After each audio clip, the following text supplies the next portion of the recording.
नमस्कार, आप सभी को बिहार मिथिला न्यूज में स्वागत है। देखिए, बांकीपुर उपचुनाव को लेकर सभी राजनीतिक दल आज संपूर्ण ताकत लगा दिए हैं।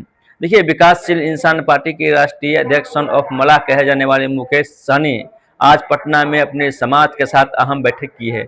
उस बैठक में सन ऑफ मलाह बहुत बड़ा निर्णय लिए हैं कि रेखा गुप्ता के पक्ष में लोगों को मतदान करने की अपील भी की है। देखिए, सन ऑफ मलाह खुले मन से क्या कुछ बोलते नजर आ रहे हैं। तमाम खबरों के साथ आप लोग को छोड़ जाते हैं।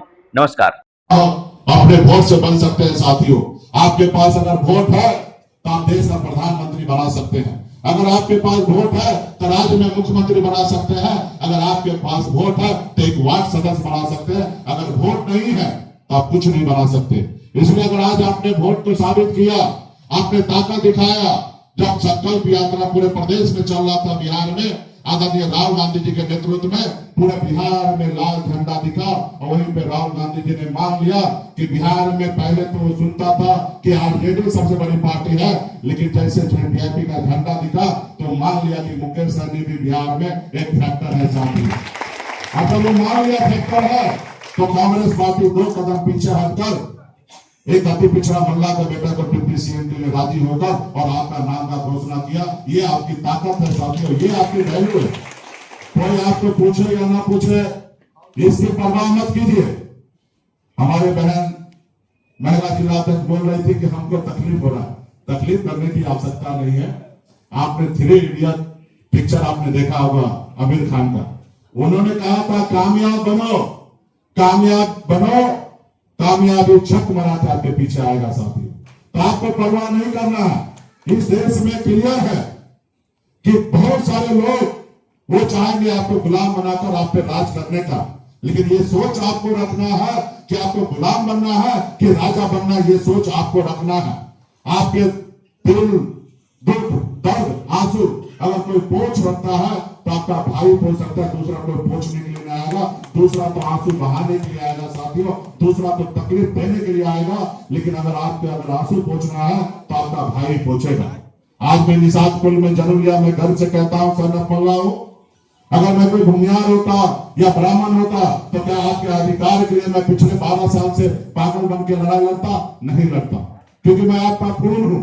इसलिए आपके हक अधिकार के लिए मैं लड़ाई लड़ रहा साथियों।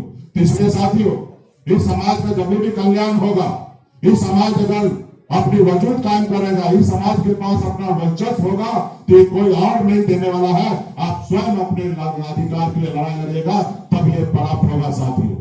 आज अगर बिहार में यादव राज आया, आज अगर लालू प्रसाद यादव भी अगर बिहार के मुख्यमंत्री बने तो कोई पहले नहीं आए, पहले यादव भाई ने झंडा उठाया, तब आदरणीय लालू प्रसाद यादव भी बिहार का मुख्यमंत्री बने साथियों।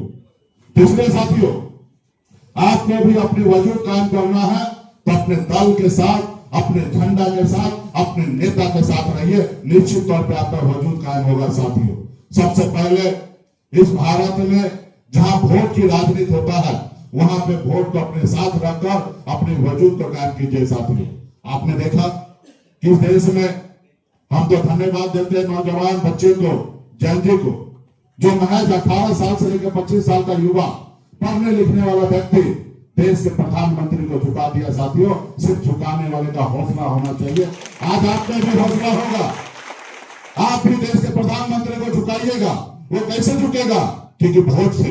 आपने देखा कि देश में माहौल बन रहा था, हर राज्य में आंदोलन होने लगा, हर राज्य में भाजपा को लगा कि अभी हमारा नुकसान होने वाला, 2 मिनट में झुक गया और धर्मेंद्र प्रधान का इस्तीफा ले लिया और वो आपका न्याय देने का काम किया। पहले तो उन्होंने कोशिश किया, लाठी, डंडा, गोली, हर तरह का प्रयोग करके इस देश के आंदोलन को दबाने का कोशिश किया, लेकिन हमारे देश के नौजवान अलग अलग राज्य में चिंगारी फटका दिया और देश के प्रधानमंत्री को झुकना पड़ा साथियों। उसी तरीके से हम आरक्षण लेने में हो सकता है बिहार में कमजोर होंगे, लेकिन आपका नेता का वजूद 1-2 राज्य में नहीं, 4 राज्य में है साथियों। आज बिहार से जो मसाल उठा है, आज देखिए उत्तर प्रदेश में आपका वीआईपी पार्टी का डंका बज रहा है। वहां का सीएम से लेकर बड़े से बड़े नेता को मुकेश सहनी से डर हो रहा है और 4-4 दिन घर पे अरेस्ट करके रखता है। ये ताकत हमारा बन चुका है। बिहार की पार्टी, आपकी पार्टी कर्नाटक तक पहुंच चुका है, वहां पे अपनी पार्टी जलवा दिखा रहा है। आपकी पार्टी झारखंड में पहुंचकर अपनी ताकत का एहसास करा रहा है। अगर हम लोग आने वाला समय में 4 राज्य में और आने वाला समय में 2-3 राज्य पे और मैं काम करूंगा। हमारे एमपी में काम करूंगा, छत्तीसगढ़ में काम करूंगा, तमाम बहुत ऐसे राज्य हैं जहां पे हम लोग बंगाल में काम करेंगे। एक न एक दिन साथियों आपने जो खेत बनाया है, पार्टी को खड़ा किया, एक न एक दिन साथियों खाली सिर्फ आपका साथ चाहिए, हम एक न एक दिन ये पार्टी को राष्ट्रीय बनाएंगे।